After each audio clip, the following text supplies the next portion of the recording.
जी बिस्मिल्लाहिर्रहमानिर्रहीम अस्सलाम वालेकुम वरहमतुल्लाहि वबरकातुहू। मेरा नाम है डॉक्टर मोहम्मद मुज़म्मिल हसन। एक नए सेशन के साथ आपकी खिदमत में हाजिर हैं।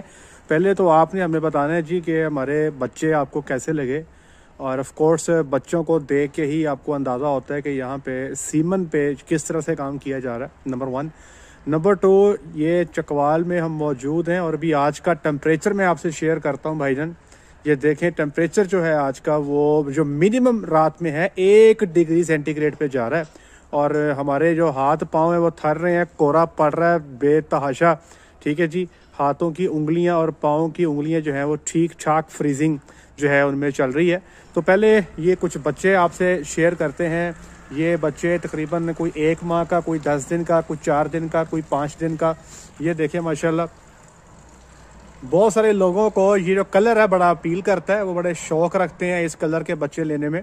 ठीक है जी, तो सीमन सिलेक्शन जो है भाईजान, ये अक्सर हम कहते हैं कि अब ब्रीडिंग सीजन चूंकि चल रहा है, इस पे फोकस करें जितना आप इस पे काम कर सकते हैं। ये देखें माशाल्लाह कितनी खूबसूरत चीज़ है। ये जर्सी और फ्रीजन का क्रॉस है, और मेरे तजर्बे के मुताबिक जर्सी फ्रीजन क्रॉस में जो F1 है, मतलब जिसमें 50% जर्सी है और 50% आपका हॉल्स्टिन का जो ब्लड है, वो बहुत टॉप परफॉर्मिंग जानवर होते हैं। ये मेरा अपना ज़ाती तजुर्बा है। सीमन सिलेक्शन करें, अपने जानवरों को देख के करें, अपने जानवरों के अंदर पाई जाने वाली डेफिशिएंसीज को देख के करें। किसी के पीछे जो है वो मतलब होता ही है अमूमी तौर पे। हमने अक्सर ये देखा है कि एक ज़माना था जब डांटे बुल की बड़ी मशहूरी हो गई तो सब ने डांटे लगाना शुरू कर दिया। हमने भी डांटे बुल इस्तेमाल किया, ऐसा नहीं है कि हमने इस्तेमाल नहीं किया। डांटे एक बहुत अच्छा बुल है, अपने फार्म पे भी हमने इस्तेमाल किया, लेकिन सारे जानवरों पे इस्तेमाल नहीं किया। जहां पे ज़रूरत थी वहीं पे डांटे बुल को लगाया गया। तो आपने देखना है कि आपके फार्म पे मौजूद जानवरों की ज़रूरत किस बुल से पूरी होती है। ये देखिए माशाल्लाह, ये बच्चा है, ये सेल हो जाएगा। उठ बेटा, सोया हुआ है, उठना दिल नहीं कर रहा। माशाल्लाह इसकी तरह हड्ड पैर देखें, हड्डों पैरों का बेहतरीन है, खुला डुल्ला जो है माशाल्लाह ये बच्चा है। पैदाइशी वजन भी इसका चेक कर लें, माशाल्लाह बेहतरीन। और ये देखें जी, just check the muzzle length, इसकी मजल लेंथ चेक करें, बाकी बातें छोड़ रहे हैं आप। ठीक है जी, just check the forehand the muzzle length. ये इसकी एब्डोमिनल गिर्थ भी देखें। अच्छा, ये बच्चा जो है, जितने बच्चे मैंने अभी आपको पीछे दिखाए हैं वो ओके हैं, लेकिन इस बच्चे को ठंड लग रही है। ये आपने नोट करना है। ये जो हम फार्म पे, हम जो डॉक्टर्स हैं, हम इसी चीज़ों को ऑब्जर्व कर रहे होते हैं। बेशक इन नस्ल को सर्दी का मसला नहीं है, लेकिन ये बच्चा ठंड कर रहा है, इसको हमें संभालना पड़ेगा। बेशक इसके नीचे पराली फेंकें, इसको हवा से बचाएं। इसमें जो इसको ठंड लग रही है उसकी जो सबसे बड़ी वजह है वो हो सकता है कि ये हल्का फुल्का डायरिया का पेशेंट हो। आप ये देख सकते हैं, इसके बाल खड़े हैं, आप गौर से देखें, इसके चेहरे के बाल भी खड़े हैं, तो ये इस वक्त तवज्जो मांगता है। ठीक है जी, इसी स्टेज पे इसको अगर काबू कर लिया सो कर लिया। अगर लेट हो गए 1-2 दिन तो फिर ये काबू से कहानी बाहर हो जाएगी। अभी ये दूध भी पी रहा है। अभी अगर आप नोट करें, इसके जो मुंह है वहां पे आपको हल्का सा पानी भी नजर आ रहा है, जिसको हम कहते हैं ना मजल वेट है इसकी। वो आप सारा गौर से देखें, आपको चीजें जो है बड़े आराम से जो है वो नजर आ रही हैं। ये देखें, इसका जो मजल है ये वेट है। ठीक है जी, अभी इसको ट्रीटमेंट कर लेंगे तो फायदा होगा, वरना ये लेट हो जाएगा। तो इसको अभी हम देखते हैं। ये बच्चा देखें जी, इसकी खूबसूरती, इसकी बनावट, इसका कद, वेल, हर चीज़। ये आ गया जी अगला बच्चा। ठीक है जी, यहाँ से तकरीबन हम चूँकि यहाँ पे नॉर्मल सीमन का इस्तेमाल ज़्यादा करते हैं, क्योंकि वो फार्मर जो पुराने हैं, जिनको काम करते काफ़ी अरसा हो गया, उनको इस बात का अंदाज़ा है कि फार्म पे अगर आपने ब्रीडिंग अपनी मुकम्मल करनी है तो आपको नॉर्मल सीमन का इस्तेमाल लाजमी करना पड़ता है। सेक्स सीमन ये वच्छियों में इस्तेमाल करते हैं बस। तो वो जो मेल है तकरीबन 5 से 6 यहाँ से सेल हो चुके हैं, बाकी आहिस्ता आहिस्ता सेल होते रहते हैं। ये देखें जी माशाल्लाह, खूबसूरत है, माशाल्लाह फिट है, और ये कह रही है कि मुझे दूध दे दें, बस बाकी ये बातें छोड़ दें। अभी आपको इनका फीड प्लान भी दिखा देते हैं, तो सर आपसे शेयर कर देंगे। तो ये सारे बच्चे जो हैं जो छोटे हैं केजेस के अंदर मौजूद हैं, और ये बच्चे जो हैं जो अपना थोड़े से बड़े हैं उनको हमने बाहर निकाल दिया, क्योंकि बच्चे पीछे से आते जा रहे हैं। तो जो छोटा बच्चा है उसको हम कुछ दिन केज में रखते हैं, उसके बाद हम इनको यहाँ निकाल देते हैं। नीचे फ्लोर देखें तो ये एक किस्म की मली है। ठीक है जी, और बच्चा इस पर कंफर्टेबल रहता है। ठीक है जी, ये वाला बच्चा जो आप देख रहे हैं, ये छोटा बच्चा नहीं, ये बड़ा है। इसको यहाँ पर निकाला गया है क्योंकि थोड़ी कमज़ोर है और इसको ये अपने जो ग्रुप मेट्स हैं वहाँ पे कम्पीट नहीं कर पाती, वहाँ पे उनके साथ मुकाबला ना करने की वजह से ये पीछे रह जाती है। इसलिए इसको यहाँ निकाला गया ताकि छोटे बच्चों के अंदर रह के ये अपना गुजारा सही से कर सके। तो आपने बताना है जी कि आपको जानवर कैसे लगे, आपके ख्याल में ठीक है। इंशाल्लाह हमें तो बड़ी उम्मीद है अल्लाह की ज़ात से। ये देखें माशाल्लाह माशाल्लाह माशाल्लाह माशाल्लाह माशाल्लाह माशाल्लाह, मैं आपको एक्सप्लेन नहीं कर सकता कि ये क्या बला बनने वाली है। इसके फीचर, इसके जो पॉइंट्स हैं, ये इंशाल्लाह अल्लाह की ज़ात इसकी सेहत तंदुरुस्ती करे। ये पहले सूए में इंशाल्लाह 1 मन दूध निकालेगी अल्लाह के हुक्म से, बड़ी मुझे अल्लाह की ज़ात से उम्मीद है। ठीक है जी, ये जो बच्चा है इधर ये बैठे हैं, ये देखें जनाब, डिफरेंट कलर डिफरेंट पैटर्न। तो ये जनाब अली काम आजकल जो है ना जी, जो हालात हो गए हैं, दूध में पैसे उतने नहीं बच रहे जितना अब आपको ब्रीड पैसे बचा के देगी। भाई लोग कहते हैं इंडिया में गाय बड़ी सस्ती है, इंडिया में गाय बहुत सस्ती है, पाकिस्तान में गाय क्यों महंगी है? ये आपको आज मैं जवाब इसका दे देता हूँ कि इंडिया में सस्ती क्यों है, पाकिस्तान में महंगी क्यों है।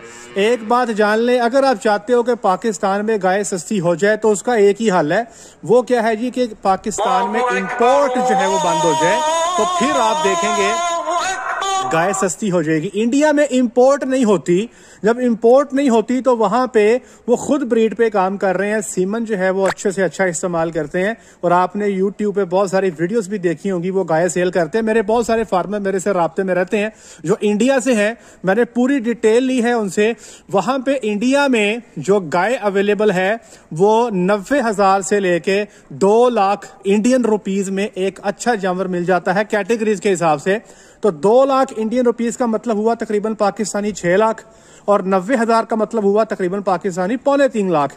पाकिस्तान में जो इंपोर्ट की गाय है वो इस वक्त तकरीबन 9.5 लाख पे पहुंच चुकी है। और इसी निस्बत से पाकिस्तान के जो लोकल डेयरी फार्मर हैं, अब उन्होंने एक दिन का बच्चा, जैसे ये बछड़ी खड़ी है, ये बैठी है, ये 2-2 लाख में बेचनी शुरू करती हैं और लोग भाग के खरीद के लेके जा रहे हैं। वजह, जो बच्ची आप 2 लाख की आज खरीदोगे, 3 लाख रुपया इसके लगा के 5 लाख में ये इंशाल्लाह 3 से 4 माह की प्रेग्नेंट हो जाएगी, तब इसकी मार्केट वैल्यू 9.5 लाख पे पहुंच चुकी होगी। तो ये प्रॉफिट अर्निंग इसमें अच्छी खासी है। अच्छा, अब होता यह है कि पाकिस्तान में जो रेट बढ़ जाता है, क्यों बढ़ जाता है? वो बढ़ता है इसलिए है कि जितने भी लोग यहाँ पे गायें सेल करते हैं लोकल फार्म्स पे, जैसे जेके है या इवन के हम भी अपने सेटअप्स में गायें सेल करते हैं जो हमारे पास फार्म पे निकालने वाली होती हैं, चूंकि रिप्लेसमेंट हमारे पास ज्यादा है। जो इजाफी बच्चियां हैं जितनी भी हैं निकाल दी जाती हैं, आपकी खिदमत में पेश कर दी जाती हैं। तो रेट जब आपको ऑफर किया जाता है उसमें सबसे पहले यह देखा जाता है कि इंपोर्ट की प्राइस क्या है। अगर इंपोर्ट का रेट ज्यादा है उसी हिसाब से फार्म का रेट निकाला जाता है। लास्ट ईयर जेके डेयरी फार्म पे उन्होंने साल में 2 दफा अपने रेट को रिवाइज किया और अभी मुझे लग ये रहा है, हो सकता है कि वो जनवरी में रेट को दोबारा रिवाइज करें। तो मुझे याद है जेके डेयरी फार्म से 2020 में फरवरी में मैं जो गाय लेकर गया था, मुझे एवरेज 4.25 लाख की पड़ी थी। अब वहां पे गाय आप लेके आते हो तो एवरेज 7.25 लाख में पड़ती है। और अब चूंकि इंपोर्ट आपकी 9 लाख प्लस पे चली गई है, हो सकता है कि वहां पे भी रेट मजीद बढ़ जाए। अब उम्मीद करता हूं कि एक तो ये बात आपको समझ लग गई होगी कि पाकिस्तान में इंपोर्ट के जानवरों का रेट ज्यादा क्यों है, जो लोकल गाय मौजूद है उनका रेट ज्यादा क्यों है। उसकी सिर वजह है आपके जानवरों की इंपोर्ट के जानवर महंगे होते जा रहे हैं क्योंकि आपका डॉलर का रेट बढ़ता जा रहा है। कहां पे डॉलर 100 का था, आज कहां पे डॉलर, मुझे याद है हमारे फार्मर ने 2019 में 125 का डॉलर था और $2300 में गाय ली थी। आगे उसी से नस्ल बनाते गए, बच्चे बनाते गए। अब जब सेल करने पे आए, डॉलर चला गया 245 250 पे। इस वक्त मार्केट में 200-250 पे भी नहीं मिल रहा भाईजान।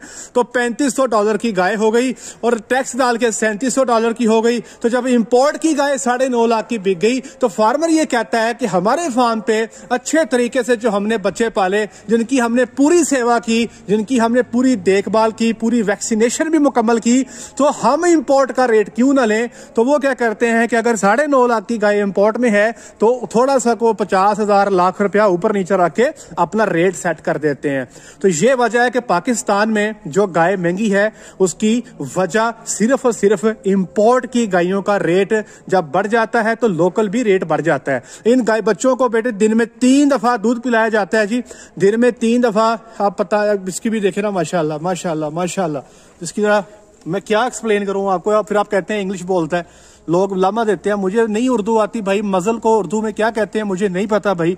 इसकी मजल वेट चेक करें, ब्यूटीफुल, एक्सीलेंट।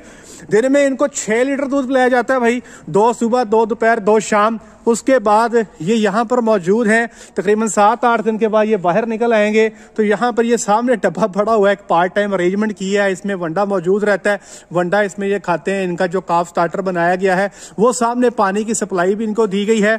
तो पानी कोशिश करते हैं दूध पिलाने से 1 घंटा पहले और 1 घंटा बाद यहाँ पे मौजूद नहीं होता। और बाकी आप ये देख रहे हैं खुली जगह जनाब, रात को टेम्परेचर 1 तक चले जाएगा, लेकिन अल्हम्दुलिल्लाह ये ठीक रहते हैं, कोई ऐसा मसला नहीं है।